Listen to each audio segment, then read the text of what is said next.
She's the fourth Tory Prime Minister in 6 years. The face at the top may change, but the story remains the same.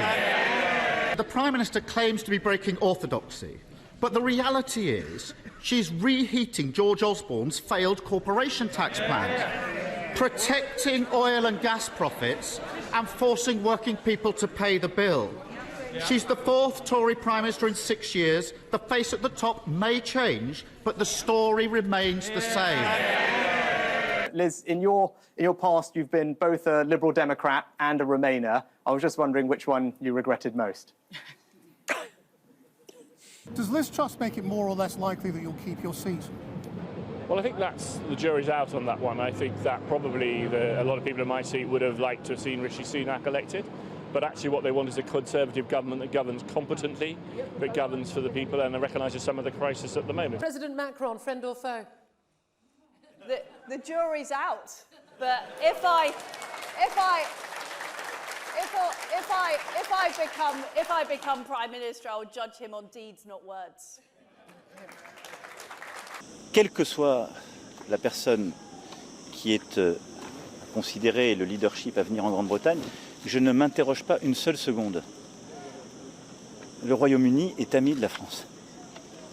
Et vous savez, nous vivons dans un monde compliqué. Vous avez de plus en plus d'îles libéraux, de démocratie autoritaire, de puissance, de déséquilibre.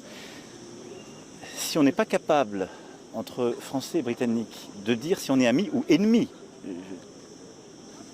le terme n'est pas neutre, on va vers de sérieux problèmes.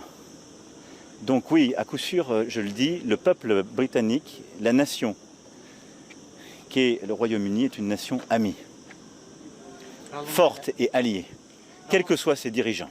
Et parfois, malgré et au-delà de ses dirigeants, ou des petites erreurs qu'ils peuvent faire dans des propos d'estrade. I think that was not a very sensible move. I don't think anyone would disagree with that. If she gave the answer on China, you could understand why, again, you wouldn't want to tie yourself either way. But France is a major ally. We work with them very closely. We've just come through the AUKUS relationship difficulties. And AUKUS was absolutely the right decision. That is, in the long term, one of being one of our key defences. Okay. Not only is the Prime Minister refusing to extend the windfall tax, she's also choosing to hand the water companies polluting our beaches a tax cut. She's choosing to hand the banks a tax cut. She's choosing to hand the banks a tax cut. Add it all together, and companies that are already doing well are getting a £17 billion tax cut, while working people pay for the cost of living crisis, stroke victims wait an hour for an ambulance, and criminals walk the streets with impunity. Families and public services need every penny they can get. How on earth does she think that now is the right time to protect Shell's profits and give Amazon a tax break? On Wednesday, whatever Craig David was up to, the leader announced that the Prime Minister would swerve scrutiny by announcing policy today in a general debate rather than properly accountable with a ministerial statement. Now, I see instead there's a written ministerial statement which hasn't yet been published. Members can't be expected to properly scrutinise significant policy when we haven't seen it. When will it be published? Either way, it's not the same bringing forward a policy, legislation and an implementation plan. There is nothing in the leader's statement. The energy price cap increases in less than a month. Without the legislation, families will suffer. It's days away that the bills go up. So when are we going to do this? So the government dropped a bill on Monday, didn't turn up on Tuesday, did something else on Wednesday, and here they are planless on Thursday. We've been calling for action on energy bills for months. Yep. We could have passed legislation to breach the energy price cap by now.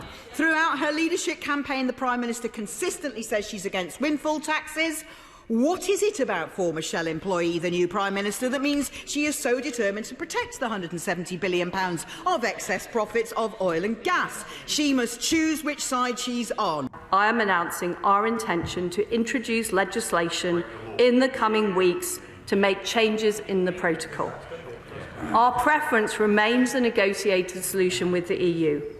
And in parallel with the legislation being introduced, we remain open to further talks if we can achieve the same outcome through negotiated settlement. A breach of an international treaty that is international law is a breach of international law, so let's be clear about that.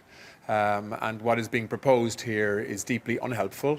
But let's be clear, there has been no serious engagement since February in the context of the two negotiating teams talking to each other to try and find middle ground positions and landing zones that can solve the problems that are still there. Since she became Foreign Secretary, the Foreign Office has issued countless statements or press releases urging others to meet their international obligations. Iran under the JCPOA, China under the Joint Declaration of Hong Kong, Russia under the Budapest Memorandum. In just the last fortnight, the Foreign Office, under her leadership, has publicly called on Bolivia, Sri Lanka, Myanmar, Nicaragua, South Sudan, Eritrea and Ethiopia to meet their international obligations. Madam Deputy Speaker, hypocrisy is corrosive to our foreign policy, and I know members from across the House share these concerns. Estimates are that the energy producers will make £170 billion in excess profits over the next 2 years. The Prime Minister knows she's no choice but to back an energy price freeze. But it won't be cheap, and the real choice, the political choice, is who is going to pay.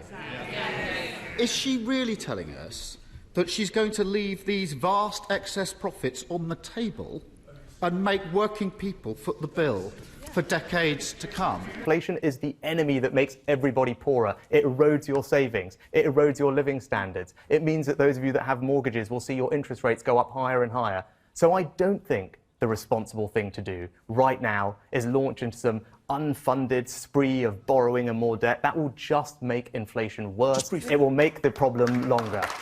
Every single pound in excess profits she chooses not to tax is an extra pound on borrowing that working people will be forced to pay back for decades to come. More borrowing than is needed.